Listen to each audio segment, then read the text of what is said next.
takulandirani afikaso nthawi chatima upasiyani za nyengo kunazizira kwambiri mauno madera ambiri a dziko lathu lino monga kukatete kuli Lilongwe ndi mlingo okwana 5, kumwazisi 6, kumalingunde 7 komanso kwa Mwimba kukasungu ndi mlingo okwana 8. Nyengo ya mitambo yapatali ikuyembekezeka kupitirira madera ambiri a dziko lathu lino komanso tikuyembekezera nyengo yozizira usiku uno ndi mawa masana tikuyembekezera nyengo yofunda kupitirira madera ambiri a dziko lathu lino. Isi sili chonchi kampanga kamphepo zomwe zikuchokera nyanja ya njera ya India kumvuma kumatipeza mdziko lathu muno zomwe zili za chinyontho. Usiku uno tiyembekezere nyengo ya mitambo yapatali kupitirira madera ambiri a dziko lathu lino komanso nyengo yozizira kwambiri.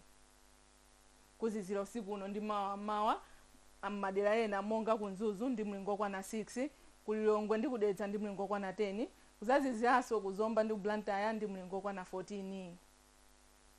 Mawa tiyembekezere nyengo ya mitambo yapatali kupitirira makamaka chigawo chakumwera komanso nyengo yopanda mitambo chigawo chapakati ndi kumpoto.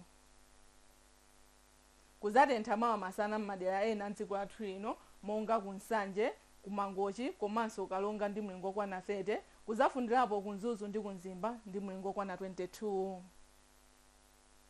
Masana omweyo mawa tiyembekezere nyengo ya mitambo yapatali m'madera ambiri a dziko lathu lino monga chigawo chakumwera pakati komanso kumpoto. Mkucha tiyembekezere nyengo ya mitambo yapatali kupitirira madera ambiri a dziko lathu lino komanso kuzazizira kwambiri usiku monga ku Bolero ndi kulisulu ndi mlingo okwana 8, kuzazizirirako kulikoma ndi mlingo okwana 18. Za nyengo ndi zomwezi, mukhale ndi usiku opambana.